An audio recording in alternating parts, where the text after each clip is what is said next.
Intéressant, à travers les chants, à travers les partages, nous avons aussi une des raisons de la venue de Jésus, et c'est la dernière que nous allons voir ce soir. Nous ressentons tous ce sentiment d'incomplétude par rapport à cette œuvre de rédemption, et nous attendons encore quelque chose. Et ce matin, nous voulons explorer ensemble une troisième raison de la saison et plus spécifiquement donner un élément de réponse à la question « Pourquoi Jésus est-il venu ?» Nous avons vu au cours de 2 dernières semaines 2 raisons spécifiquement mentionnées par l'apôtre Jean dans sa première lettre, la première épître au chapitre 3. La première qu'il mentionnait est qu'il est venu pour quoi?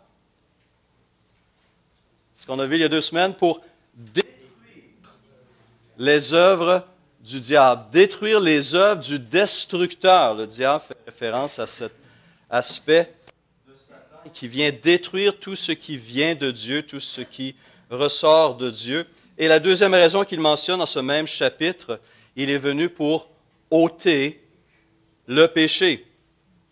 Alors les œuvres de Satan ont été soulignées, quelques-unes: mensonge, meurtre, trahison.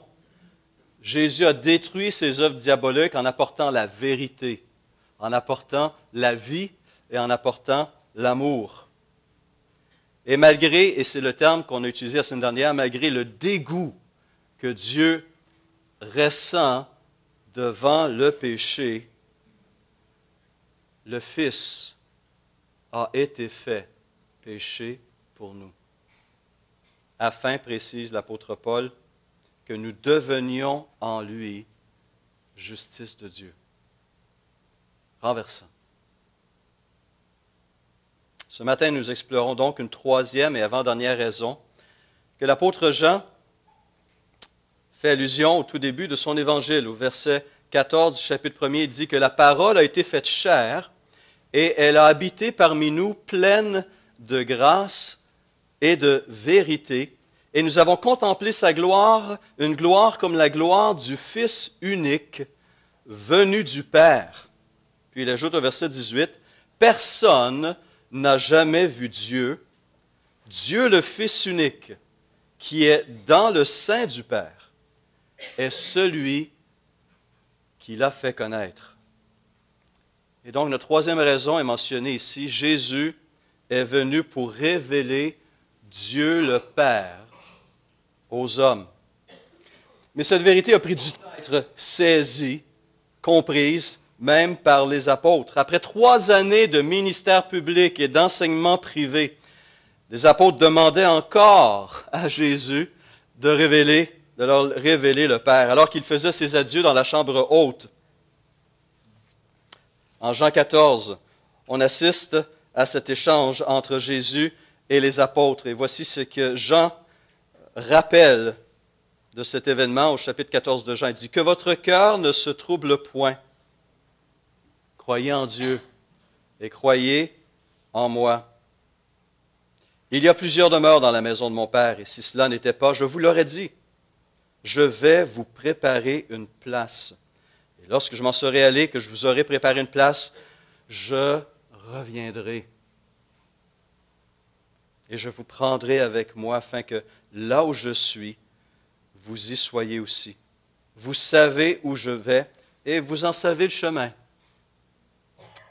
Une première interrogation de l'apôtre Thomas. « Seigneur, nous savons où tu vas. Comment pouvons-nous en savoir le chemin? » Jésus lui dit, « Je suis le chemin, la vérité et la vie. Nul ne vient au Père que par moi. Si vous me connaissiez, vous connaîtriez aussi mon Père. Et dès maintenant, vous le connaissez et vous l'avez vu. » Un deuxième apôtre se gratte la tête et Philippe pose la question, « Seigneur, ou plutôt fait la demande, Seigneur, montre-nous le Père, et cela nous suffit. » Évidemment.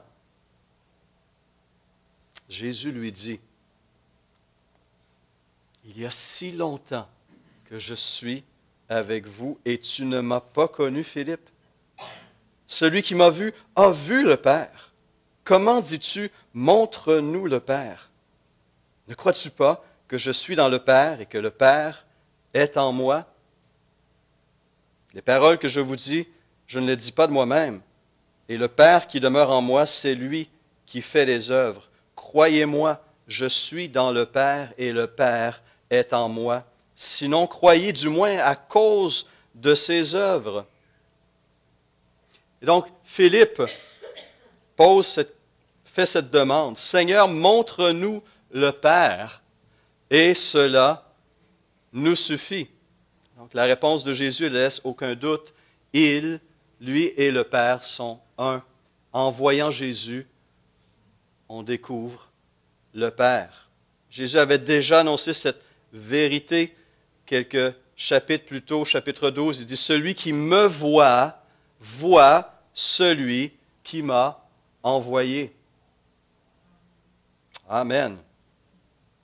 Mais la réaction des apôtres au bout de ces 3 années-là suscite à la fois tristesse, mais aussi espérance. Tristesse parce qu'ils n'ont pas vu, malgré tous ces actes, toutes ces paroles, toute cette révélation à travers le Fils, ils n'ont pas vu le Père en Jésus. Mais espérance aussi parce qu'ils croyaient quand même, ils avaient compris au moins le fait que Jésus pouvait le leur montrer. Ils avaient saisi que Jésus était connecté, avait une relation particulière, unique avec le Père. Philippe, comme les 11 autres, avait été témoin de cette familiarité incroyable de Jésus avec celui qu'il appelait son papa, son Père. Alors peut-être que par cette requête, Philippe espérait quelque chose de différent. Peut-être il se rappelait tous ces récits incroyables dans l'Ancien Testament et peut-être désirait-il une manifestation extraordinaire de Dieu, un peu comme l'épisode du buisson ardent, ou encore lorsque Dieu est descendu sur le mont Sinaï et que la montagne a tremblé. Ou peut-être espérait-il une manifestation comme la colonne de feu qui accompagnait le peuple dans le désert, ou encore la nuée sur le tabernacle, ou lorsqu'il s'est présenté à Abraham, à Samuel, à Isaïe, à Ézéchiel, d'une manière glorieuse, évidente, majestueuse. Peut-être voulait-il une telle vision glorieuse de la majesté divine. Peut-être souhaitait-il entendre cette voix qui fait branler les montagnes.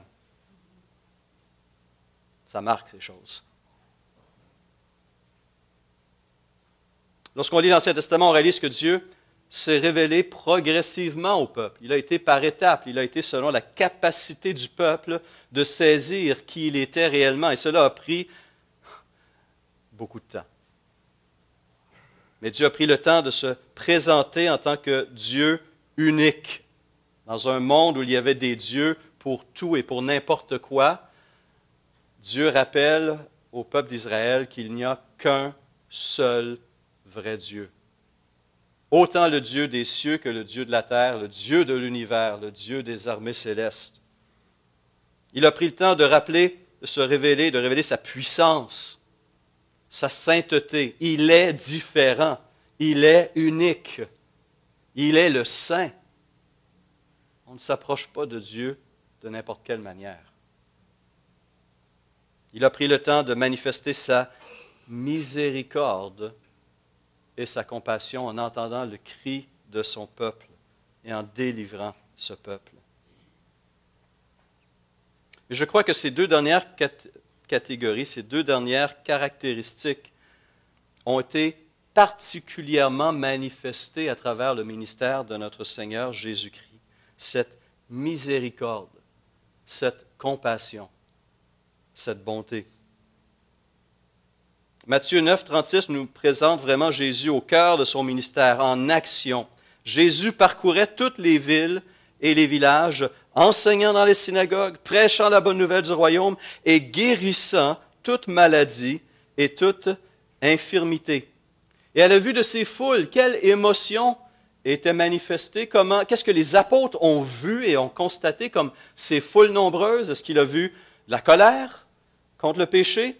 Est-ce qu'il a vu la frustration de voir ces gens qui languissaient, qui étaient complètement perdus? Est-ce qu'il a vu du dégoût devant ces maladies incroyables? Non.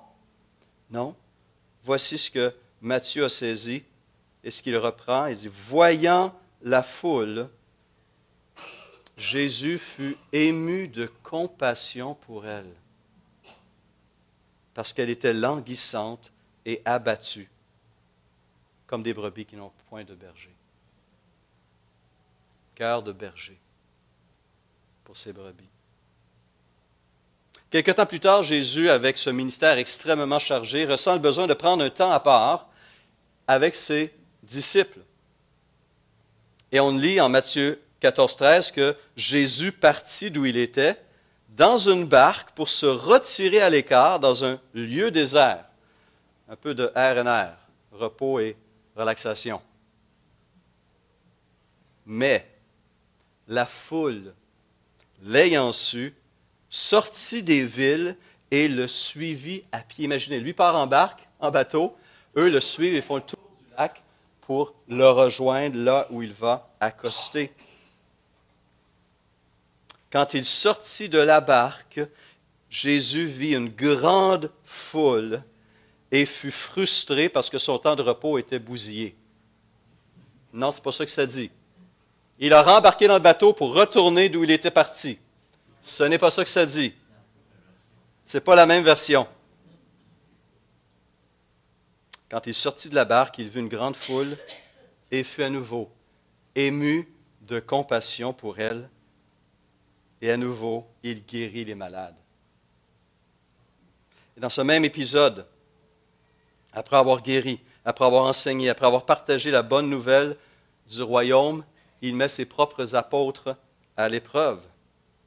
Matthieu 15, 32, « Je suis ému de compassion pour cette foule, car voilà 3 jours. » Imaginez, on va se reposer un petit peu, on prend un peu de temps de relax, et des milliers de gens nous suivent. Et on ne passe pas 1 heure ou 2, on passe 3 jours à les enseigner, à les bénir, à les guérir. Je suis ému de compassion pour cette foule, car voilà 3 jours qu'ils sont près de moi et n'ont rien à manger. Je ne veux pas les renvoyer à jeun, de peur que les forces ne leur manquent en chemin. Et Jean nous dit que c'est justement Philippe qui est mis à l'épreuve. C'est à Philippe spécifiquement que Dieu s'adresse, celui qui avait posé la question « Montre-nous le Père ». Et Jésus s'adresse à ce Philippe et dit « Nourris-les, toi. Vas-y, va organiser ce qu'il faut. » Et là, Jésus a manifesté un aspect de Dieu qui a été remarquable, sa providence merveilleuse. Et cette compassion s'est manifestée tout au long de ces 3 années de ministère. Et probablement une des manifestations de cette compassion la plus riche est mentionnée au tout début de l'évangile de Marc. La catégorie de personnes qui pouvaient faire le plus horreur à n'importe qui à cette époque, c'était les lépreux.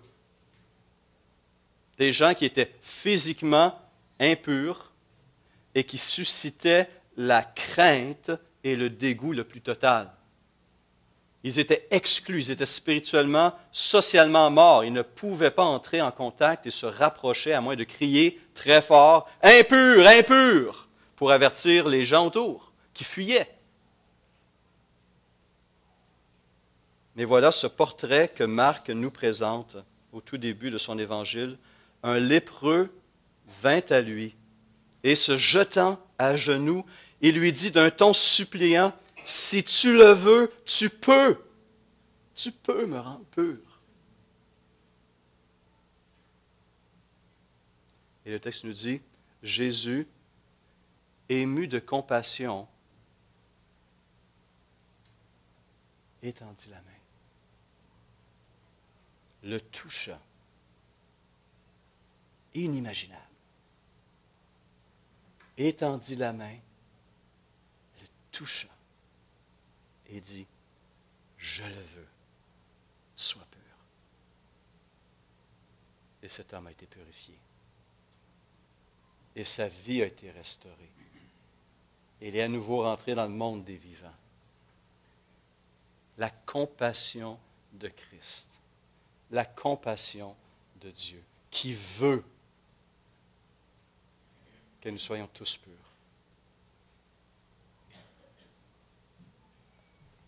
Et ce Dieu que Jésus a révélé aux hommes n'était donc pas un Dieu distant, n'était pas un Dieu détaché, n'était pas un Dieu froid ou indifférent à la souffrance humaine, à notre souffrance. C'est un Dieu qui est profondément compatissant, touché au plus profond de son être par nos douleurs, nos souffrances, nos pertes.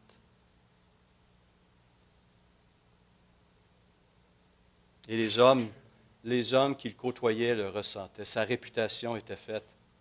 Les gens étaient prêts à parcourir des centaines de kilomètres, à se priver de nourriture pendant 3 jours pour être avec lui, pour le voir, pour l'entendre, pour le voir agir. Sa compassion ne faisait pas de doute. Ils savaient qu'ils allaient recevoir un accueil marqué par une réelle et profonde compassion. Mais plus particulièrement en tant que fils, et par le Fils, Dieu s'est révélé aux hommes en tant que Père. Et cette identité est particulière. Jésus est venu pour révéler Dieu le Père. Le texte le précise. Dieu le Père au monde. Et un Père qui était plein d'amour. Et cette image de Père révèle la tendresse et l'amour de ce Dieu.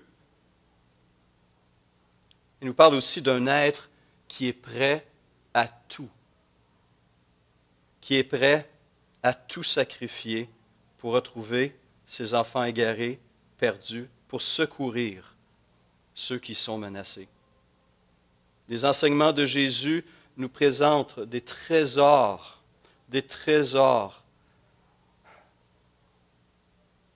concernant cette nature de Dieu.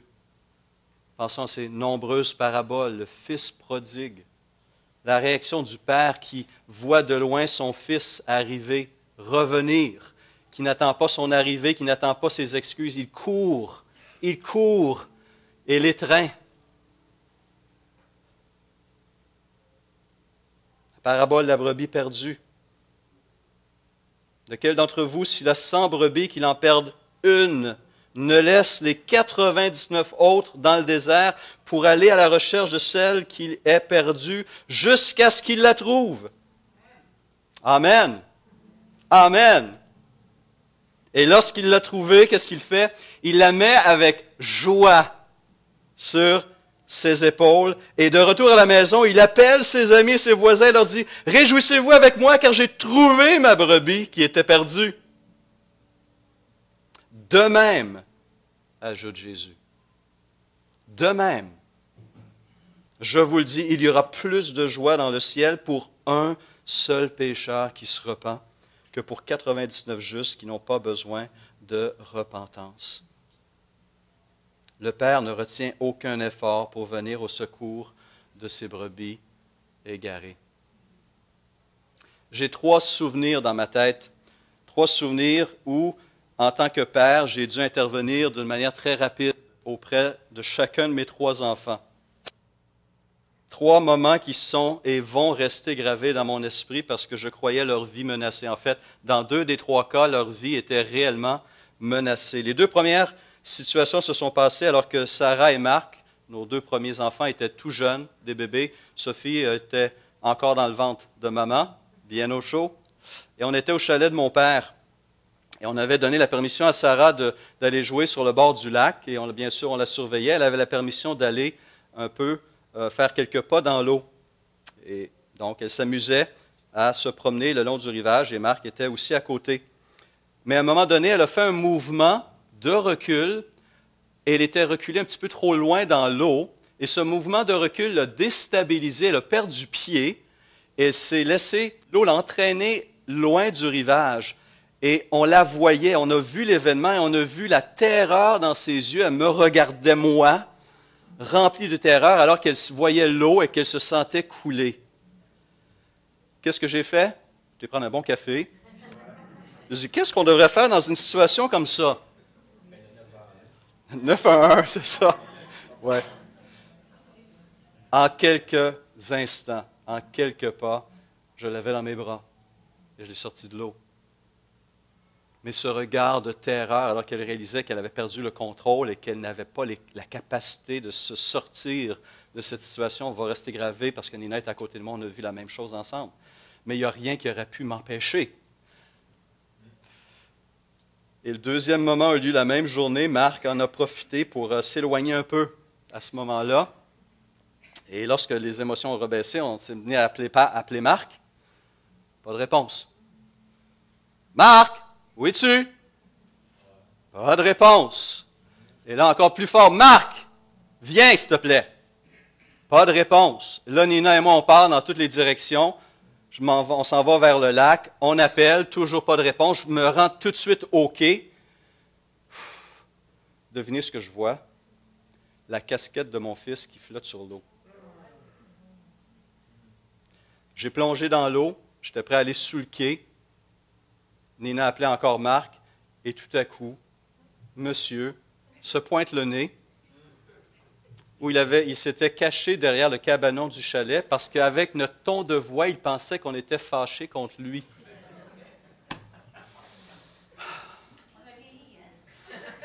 Quelques cheveux blancs sont sortis immédiatement ce jour-là. Je pensais avoir perdu mon fils. Je le voyais flotter quelque part. On n'oublie pas ces événements-là. Hein. Troisième événement a lieu quelques années plus tard. Sophie était toute jeune, bébé. On se promenait dans un centre d'achat à Brossard. Je l'avais sur moi. On lui avait donné un suçon. À un moment donné, je sens que quelque chose ne va pas. Je la regarde. Le suçon s'était détaché du bâtonnet et s'était logé dans son œsophage. Sophie est en train d'étouffer. Alors, très rapidement, je me rappelais la méthode de Heimlich que j'ai appliquée, sans succès. Et elle changeait de couleur rapidement. Tout ça s'est passé extrêmement vite. Et là, les autres clients commençaient à s'attrouper autour de nous. J'essayais à nouveau, ça n'a pas marché. Et je dis, est-ce que quelqu'un peut m'aider? Là, je paniquais. Puis une femme qui a voulu s'approcher dit, je vais mettre mon doigt, je vais enlever le suçon. Puis je dis, non, non, non, non, je savais qu'on ne devait pas faire ça parce que ça risquait de faire pénétrer. Nina est partie courir à une pharmacie pour essayer d'avoir de l'aide d'une professionnelle. Et là, les gens s'attroupaient, ça changeait de couleur rapidement. Tente une nouvelle fois la méthode. Elle a craché le morceau. Le bonbon est sorti, le suçon est sorti. Mais imaginez, puis j'en parle, puis mon cœur palpite encore. Hein? Le cœur d'un père. On n'oublie pas ces moments-là. Ce qu'on a de plus précieux, est menacé de mort. On connaît des histoires de parents qui se sont jetés devant des voitures pour sauver leurs enfants, n'est-ce pas? Qui ont été dans des maisons en feu. On est prêt à tout. On est prêt à tout pour sauver un enfant.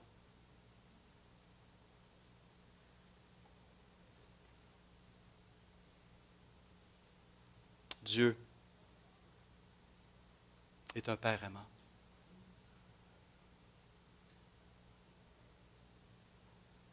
Et il a tout fait. Il n'a rien retenu.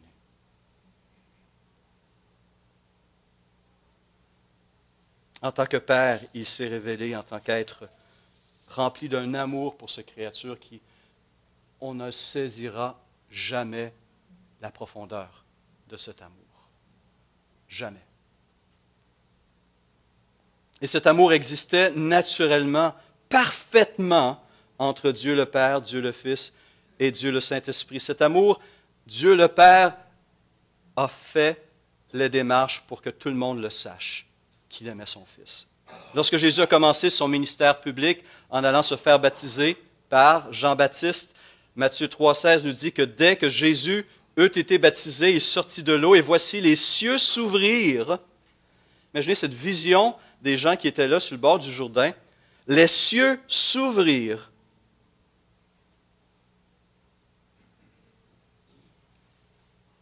Et il vit l'Esprit de Dieu descendre comme une colombe et venir sur lui.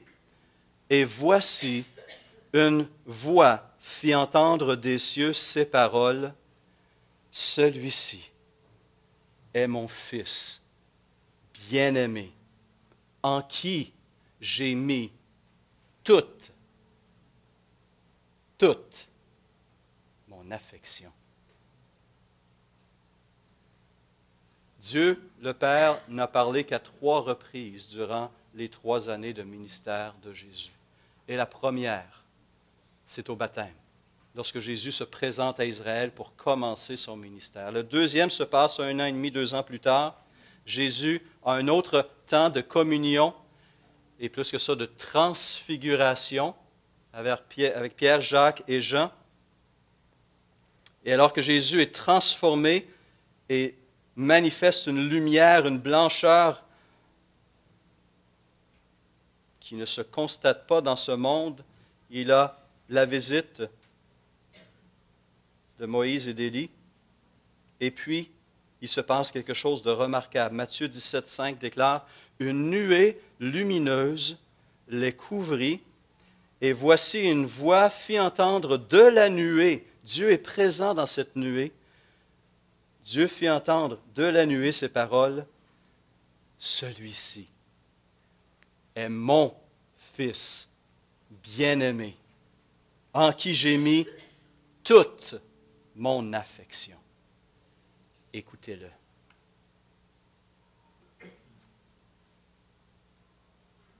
L'amour du Père pour son Fils unique n'était pas approuvé.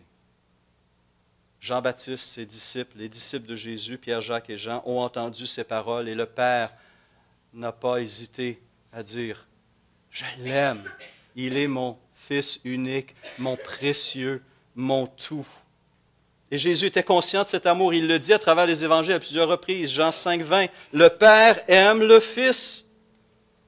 Et il va le répéter. Il le sait. Il se sait aimer.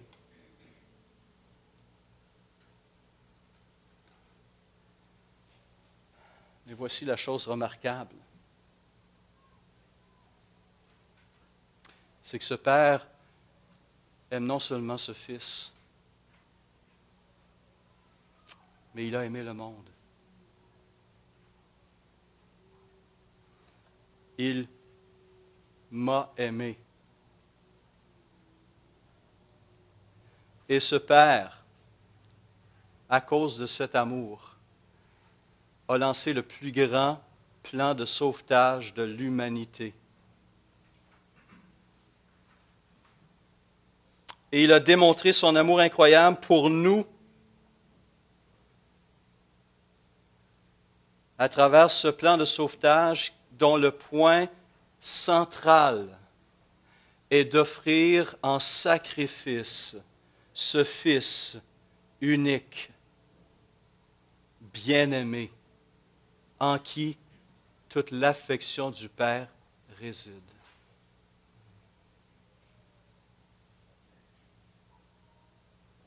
Voici comment l'amour de Dieu s'est manifesté envers nous. 1 Jean 4, 9. Dieu a envoyé son Fils unique dans le monde afin que par lui, nous ayons la vie.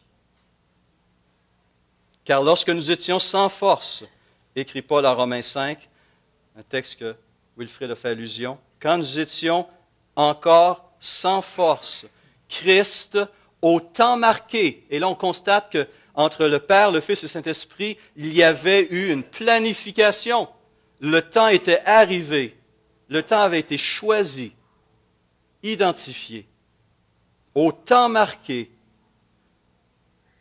Christ est mort pour des pécheurs. À peine mourrait-on pour un homme juste. Quelqu'un, peut-être, mourrait pour un homme de bien. Mais Dieu prouve son amour en ce que lorsque nous étions encore des pécheurs, encore des rebelles, Christ est mort pour nous. Peut-on douter de cet amour?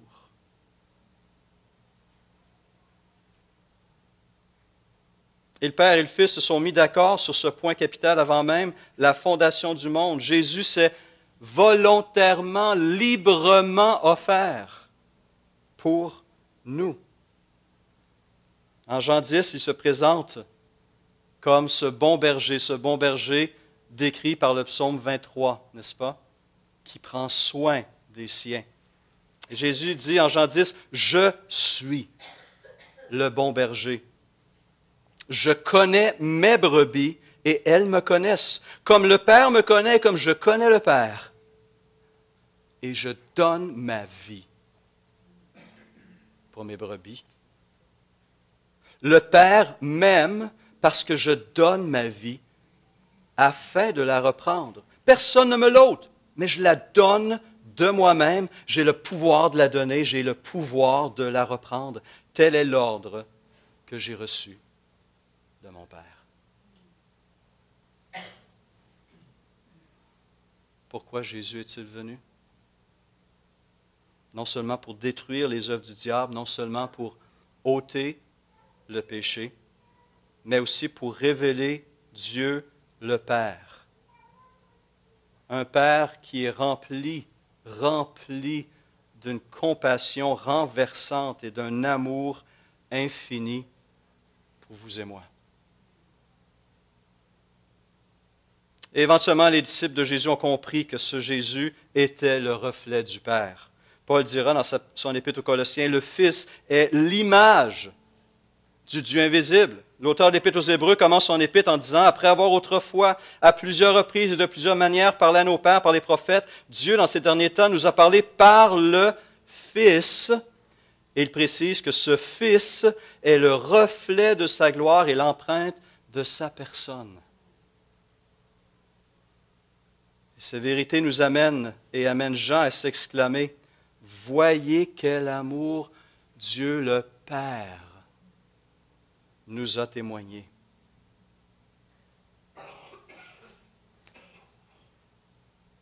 À la veille de ce jour spécial, en cette période des fêtes, nous sommes à nouveau invités à nous appuyer sur la réalité de la compassion et de l'amour de Dieu le Père, du Maître de l'univers, du Tout-Puissant, du Dieu 3 fois saint, qui s'est révélé et qui se révèle encore en tant que Père compatissant, prêt à tout pour sauver ses enfants bien-aimés. Un enfant nous est né, un fils nous est donné, et pas n'importe quel. Lui qui n'a point épargné son propre Fils, mais qui l'a livré pour nous tous, comment ne nous donnera-t-il pas aussi toutes choses avec lui? Quel cadeau! Joyeux Noël. Prions.